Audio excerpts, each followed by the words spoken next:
En ces temps-là, le monde bruissait de l'attente d'un Messie.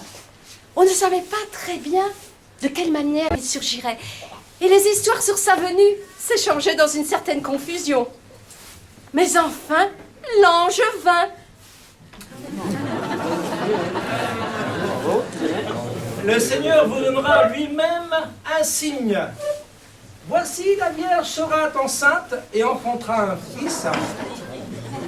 Elle lui donnera le nom d'Emmanuel, Dieu est avec nous.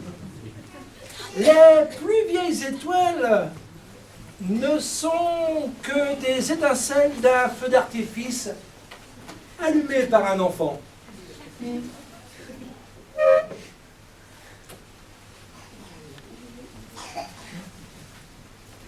Quelle chance tu as eu, Marie, cet enfant. Toute l'espérait, en secret.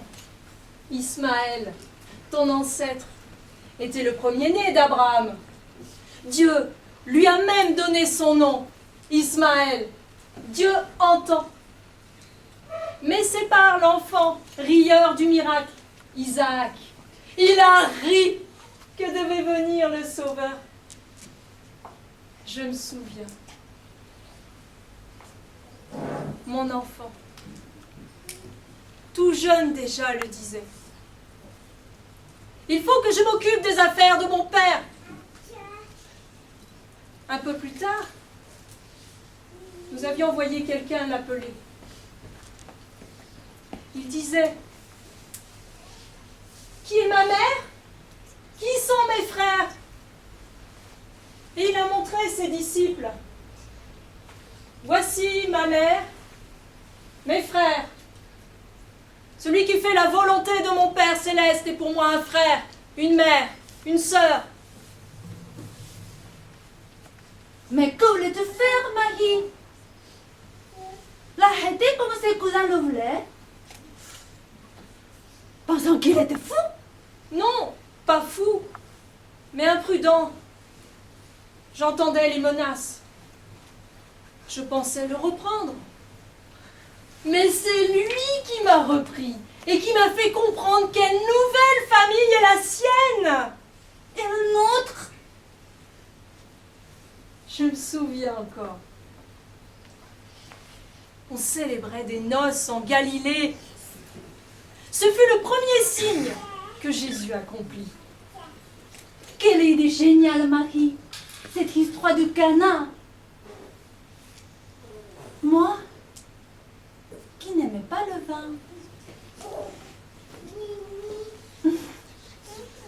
Celui-là. Mais pourquoi commencer ainsi? Plutôt que par les belles guérisons qui ont suivi? Il n'avait plus de vin, Samia. Il avait tourné en vinaigre. Pour la foule des convives, c'était le signe d'une malédiction. Et tout le monde allait partir. Et mon fils avec. Impossible. On pensait le serviteur qui remplissait les jarres de purification. Et qu'il allait purifier une telle malédiction. Au lieu de cela, le vin de fête du Créateur qui fait briller les yeux, délie les langues.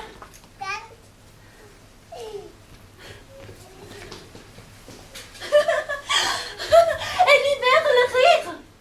Un mariage maudit, transformé en fête inoubliable. Tu as remarqué. Il ne saoulait presque pas. Comme une rose, sans épines. Et les musiciens jouaient de plus belle. Et les danseurs ne nous écrasaient pas les pieds. Qu'elle a entré en fanfare. C'est quand même sur ce signe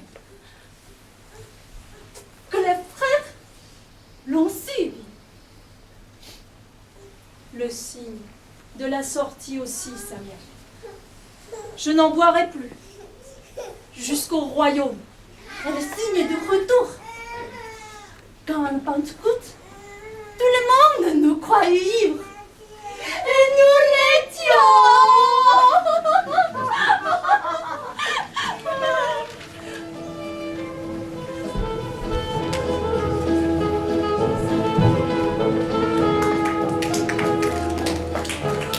L'attente messianique était faite du meilleur et du pire. Les discussions étaient vives. Cette espérance concernait d'autres mondes que le monde juif, comme celui des mages venus d'Orient. Samia, la cananéenne, issue du peuple premier d'Israël, avait déjà entendu parler de cet espoir. Et pour sa fille, elle le partageait déjà.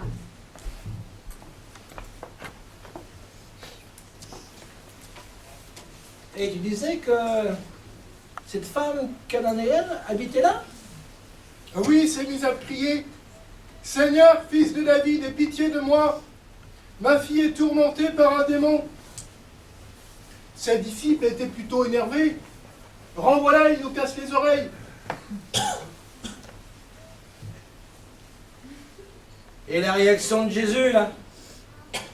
Correct, hein? Ma mission se limite aux brebis perdues d'Israël. Mais elle a hurlé, Seigneur, au secours! Alors lui, il n'est pas juste de donner aux petits chiens le pain des enfants.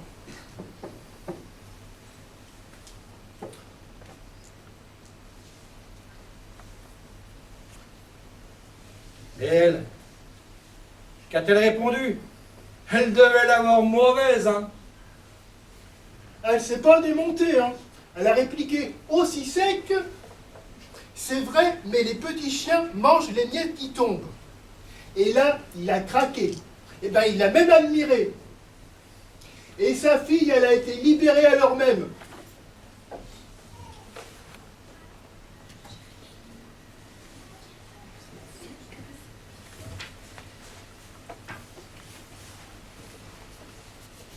Comment as-tu supporté qu'il te parle ainsi? Son regard contredisait ses paroles. En fait, il me protégeait de ses disciples et travaillait leur cœur. Je l'ai compris en leur parlant plus tard. C'est vrai. Et Paul de Tarse nous l'a confirmé dans ses lettres. Il n'y a plus ni juifs, ni palestiniens.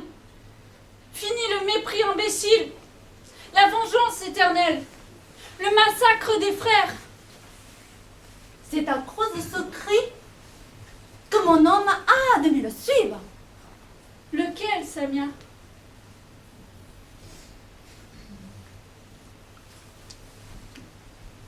Il n'y a plus ni homme,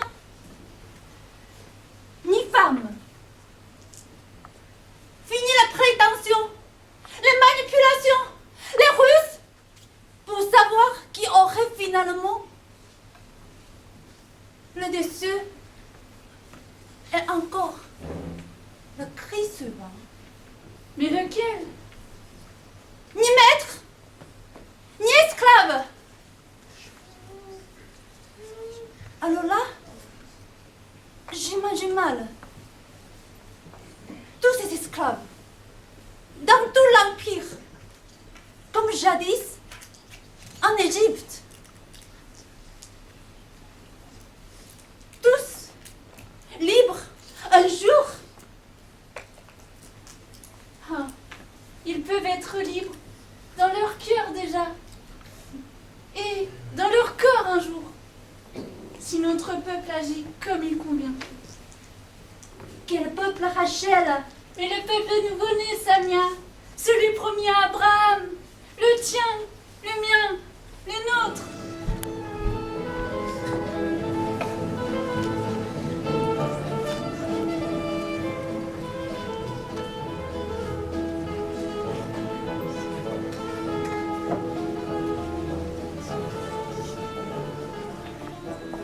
La loi exigeait la mort des deux partenaires lors d'une trahison conjugale. Or là, seule la femme fut traînée devant Jésus afin de le prendre en défaut sur son interprétation de la loi. Elle s'appelle Rachel. Ce n'était pas difficile. S'il convenait à sa femme, il me convenait. Combien j'aurais donné pour être aimé pour moi et non pour mon argent? Oui, combien? Oh, pardon, Rachel. Et cette histoire de lapidation pour l'adultère, là? Ah, ils l'ont traîné devant lui et lui ont dit, Moïse, dans la loi, nous dit de punir de telles femmes et de les lapider.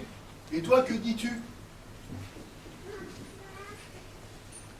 Et alors? Alors, eh bien, il s'est mis à écrire sur le sol avec son doigt. Mais ils ont insisté. Alors il leur a dit que celui qui n'a jamais péché lui jette la première pierre. Et là, ils sont tous partis, en commençant par les plus vieux. Hein.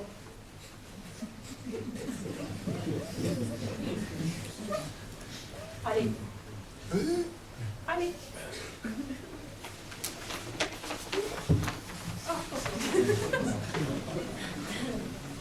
Et l'autre, Rachel? L'autre, celui qui devait être lapidé avec moi. Finalement, je suis contente qu'il n'ait pas été là. Enfin, il se serait peut-être mêlé aux autres après avoir lâché sa pierre. Mais tu es juive, Rochelle. Et tu connais la loi. Que trop, Marthe. Mon père était du parti pharisien. Il nous donnait des cours de rattrapage à nous, ses filles. À l'époque, nous nous demandions qui pouvait être sauvé. Et nous nous sauvions vite. Le maître disait qu'aux hommes, c'est impossible. Les femmes, peut-être. En tout cas, nos loulous n'avaient aucun doute sur notre sort. Quand ils remerciaient Dieu de les avoir fait mal. Et nous bien. Jusqu'à ce que le maître écrive sur le sable. Quoi donc, à ton avis, Rachel? Je ne sais pas, Marie. Peut-être le Seigneur voit? Ou fait grâce? Ou tout simplement la tête à toutou?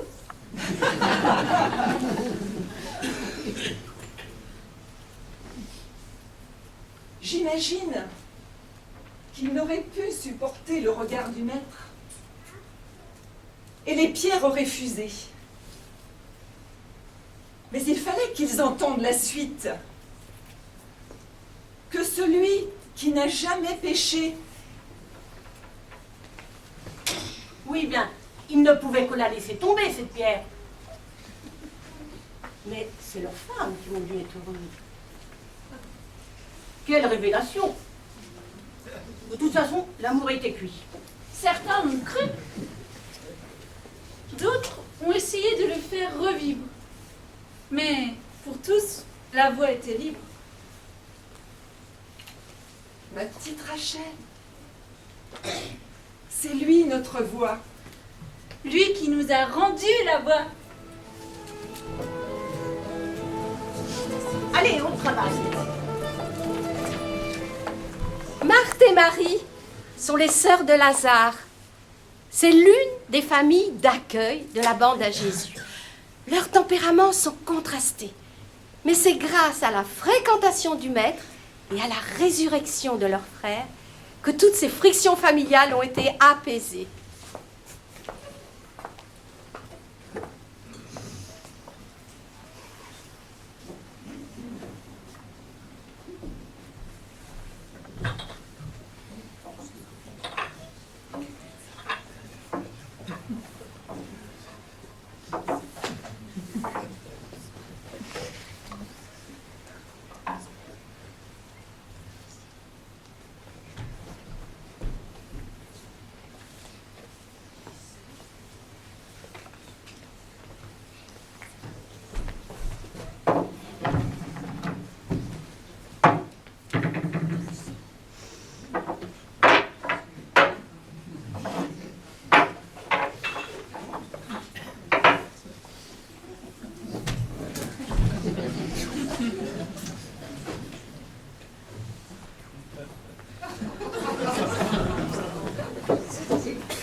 Je te souhaite tout ce que tu me souhaites.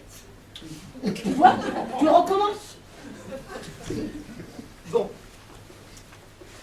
Jésus disait à l'une, tu as raison. Puis, en écoutant l'autre aussi, tu as raison. Nous ne pouvions pas avoir raison l'une et l'autre.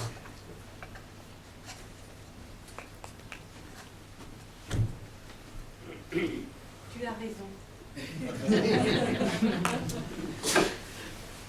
Et 2 jours avant la Pâque, 6 jours avant, elle s'est rendue à Béthanie où habitait Lazare, celui qui l'avait ressuscité des morts. On préparait un festin en son honneur. Marthe s'occupait du service. Au début du repas, Marie, sa sœur, a pris un grand flacon de parfum et l'a versé sur les pieds de Jésus. Et pas n'importe lequel, hein. 20 000 €. On aurait pu les donner à la frate. et la réaction de Jésus, hein? Incroyable, hein. Juste, laisse-la. C'est pour ma sépulture qu'elle a versé ce parfum. Et des pauvres, vous en aurez toujours?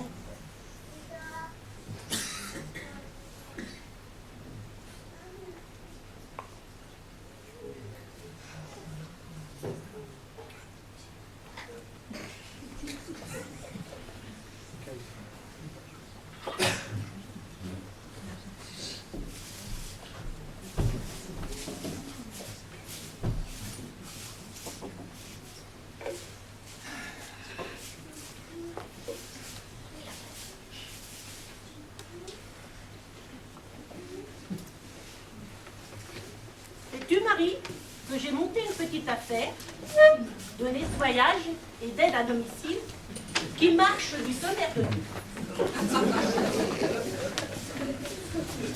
Moi, j'ai hésité à rejoindre les femmes du désert égyptien. Mais à part astiquer les rochers, alors j'ai lancé une parfumerie avec Chanel, qui a commencé comme moi avec Jésus. Tu sens? Elle parfume toute la place. Lydia, la marchande de pourpre, nous a proposé une association. Mais nous n'arrivons pas à donner à la pourpre un parfum qui nous plaise. Ce drôle de coquillage exhale quelque chose de puant, irrémé. Diablement. C'est ça. Dis-moi, Marthe, tu n'étais pas un peu jalouse quand il me disait que j'avais la meilleure place? C'est un fait, tu avais la meilleure place. Mais tu as partagé. Ah, je t'ai donné quelques casseroles et toi tu m'as donné quelques fioles. Et nous avons cessé de faire porter à notre frère un poids qui n'était pas le sien. Lazare en avait tellement marre de nos histoires qu'il a fini par la laisser tomber, la sienne d'histoire. 4 jours. Nous commencions à ne plus le sentir. Et puis, le suave parfum du maître a chassé sa puanteur.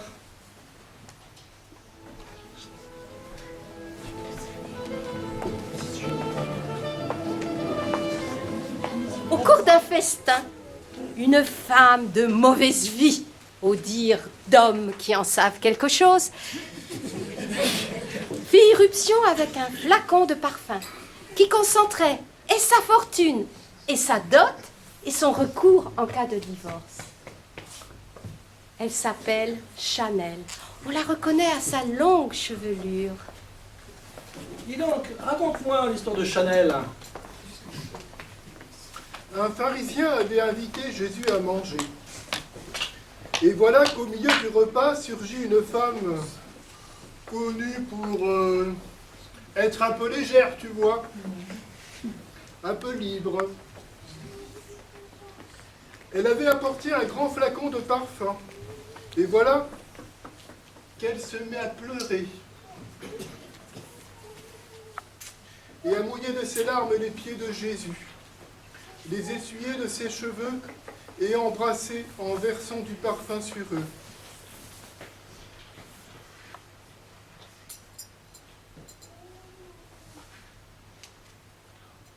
Jésus, il a laissé faire. Puis il s'est tourné vers Simon le lépreux, le maître de maison, celui qui l'avait guéri de la lèpre, et il a dit, « Tu vois cette femme, Simon, quand je suis entré, tu n'as pas versé d'huile sur ma tête, mais elle a versé du parfum sur mes pieds. C'est pourquoi ses nombreux péchés ont été pardonnés. C'est pour cela qu'elle m'a témoigné tant d'amour. Car celui qui a peu à se faire pardonner aime peu. »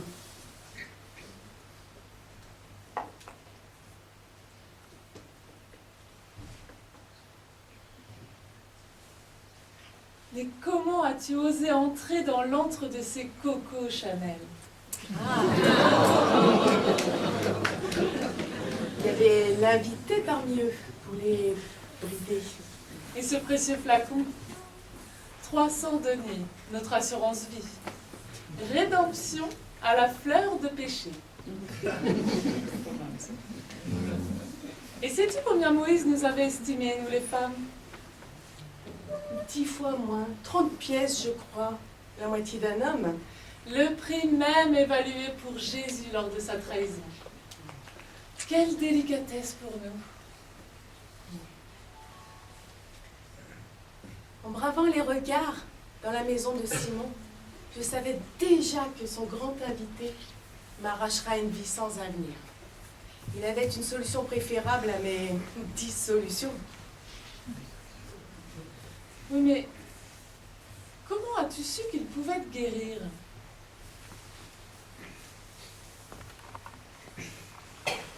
Je m'étais dit, si Simon le lépreux qui le reçoit a été guéri de sa lèpre, moi, ma lèpre intérieure, ignorée de tous, sauf de lui, il ne la guérirait pas.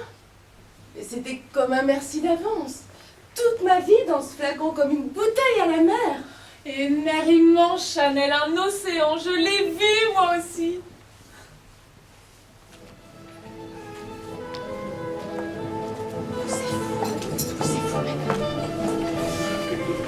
Les Samaritains étaient pour les Juifs l'ennemi le plus intime. Ils avaient jadis été déportés de Babylone en Israël, Samarie. Mais c'est autour du puits de Jacob que Jésus a ouvert l'évangile aux non-juifs. Il arrivera près d'un village nommé Sichar, au puits de Jacob. Jésus, fatigué du voyage, s'assit au bord du puits. Il était environ midi.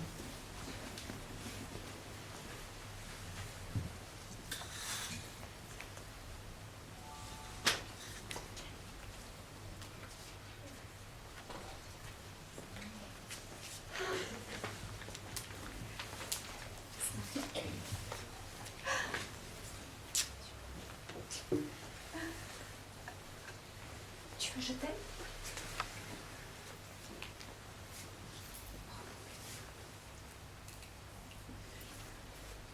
Que s'est-il passé près de ce fameux puits, Samar? La rencontre avec l'ennemi, Marie-Madeleine. Un juif s'adressant à une samaritaine. Un homme s'adressant à une femme. Il parlait par énigme. Et je me suis laissée prendre. Et alors?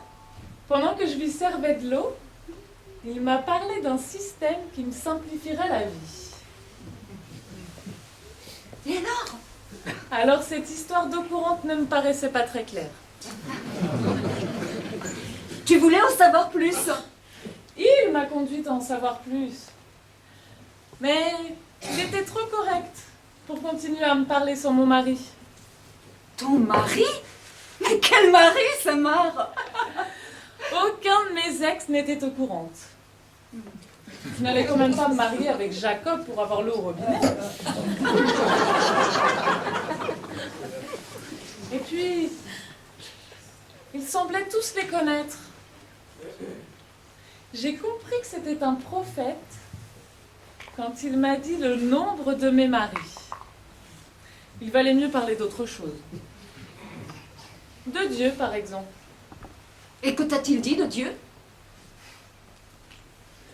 Des choses étranges. Que le lieu de son adoration n'aurait bientôt plus d'importance. Ah. Le lieu, non. Mais les personnes, oui. Sans doute. Mais, pour faire bonne figure, je lui ai dit que le Messie devait venir et qu'il nous expliquerait tout ça. J'ai eu raison, non? Mais si, mais si. Et c'est précisément là qu'il s'est présenté, en toute simplicité. Et puis? Et puis ses amis sont arrivés, tout gênés de nous voir en grande conversation. Et alors? Alors je me suis sauvée, et j'ai tout raconté aux voisins, et je les ai persuadés de revenir avec moi. Ils savaient tout de moi, ils sauraient tout de vous peut-être. Et si c'était le Messie? Et les disciples? Ses amis? Oui. Interloqués. Au lieu de contourner le pays, ils sont restés 2 jours chez nous. Quelle merveille! J'ai tout compris et tout le village avec moi. L'eau, la conduite, à tenir. Je commence même à apprécier les Juifs. Même ses amis ont osé me parler. De grands timides au fond. Oui.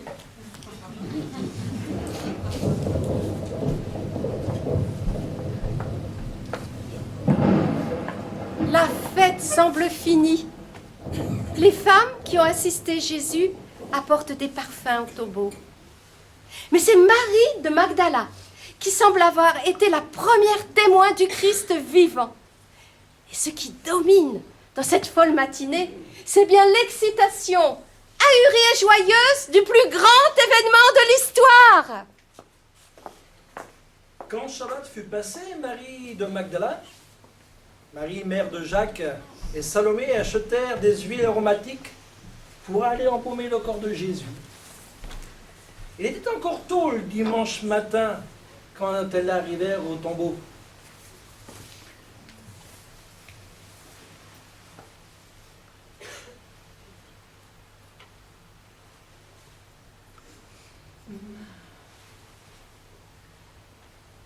Raconte-nous ce qui s'est passé là.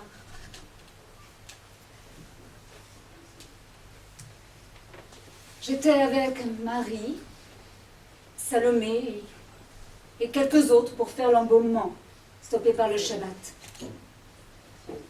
Nous avons tout de suite vu que la pierre avait été roulée. Alors je me suis approchée. J'ai regardé à l'intérieur. Le corps n'y était plus. Alors ils m'ont demandé pourquoi je pleurais. Et ils m'ont dit d'aller chercher mes frères. J'aurais dû me demander pourquoi ils s'étonnaient de mes larmes. Les 2 sœurs restées près de moi se sont un peu éloignées. Alors je me suis retournée. Et je l'ai vu. Lui, le jardinier. Il était là, à contre-jour. Lui aussi m'a demandé « Pourquoi pleures-tu ? Qui cherches-tu » Alors je l'ai supplié. « Où avez-vous mis le corps ?» Et pour toute réponse, il m'appelait par mon nom. Marie.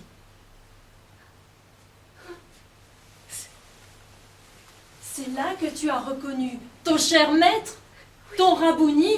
Notre Rabouni, Marie. Après, il m'a demandé d'aller chercher les disciples. Non, les frères, qui montaient vers son père. et qu'il fallait leur dire qu'ils les attendent à Jérusalem. Non, non, en Galilée. Galilée.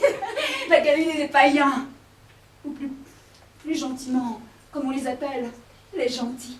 Des gentils et des méchants réunis. Oh, mais Samia, sa mère.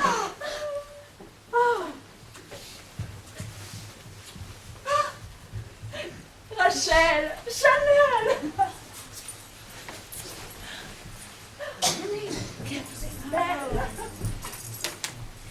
J'ai préparé un repas pour Shabbat. Venez, tout est prêt. Il reste encore des canettes de canard.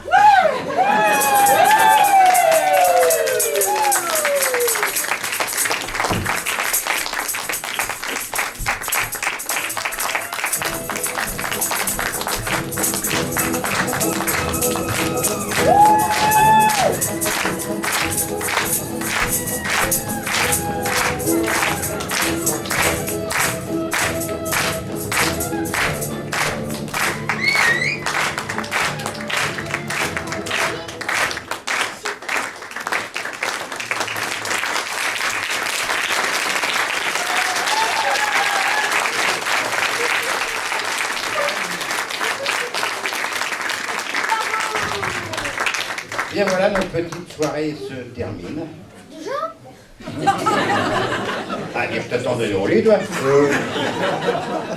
je dis, Bernard et Jacqueline, vous le récupérez, vous le mettez au lit tout de suite? Je vous remercie tous de nous avoir accompagnés, c'est extrêmement gentil. On a été un petit peu débordés par vous, il n'y avait pas assez de crêpes, il n'y avait pas assez de trucs mûches, il n'y avait pas assez de place, il n'y avait pas assez de machin. Mais il y avait beaucoup de chaleur et c'était ce qui était le plus important. Alors, je vais demander à toute la troupe de revenir parce que je crois qu'ils méritent d'être applaudis. Je vais demander à Jean qui a écrit la deuxième partie de venir aussi. C'est la première fois qu'il écrit une pièce de théâtre et je pense qu'on peut l'applaudir aussi. Alors, tous les originaux, vous revenez, s'il vous plaît.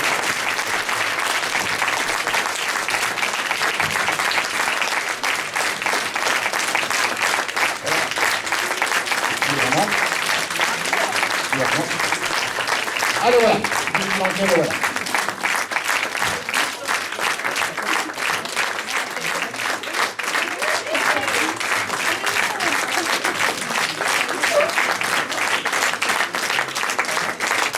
Alors, je leur dis à eux tous un grand merci parce que je suis un metteur en scène assez agréable parfois, voilà, faut le dire. Ah. Tu sais qu'elle dit quoi, toi? On verra ça tout à l'heure. Alors, si l'aventure vous tente, venez nous rejoindre. On a encore plein de projets. Beaucoup d'hommes. Alors, oui, la je sais pas si vous avez remarqué, les mecs, là, mais alors, hein, vous n'êtes pas beaucoup représentés. Hein. Toi, t'es là, on va attendre une dizaine d'années avant que tu joues un peu.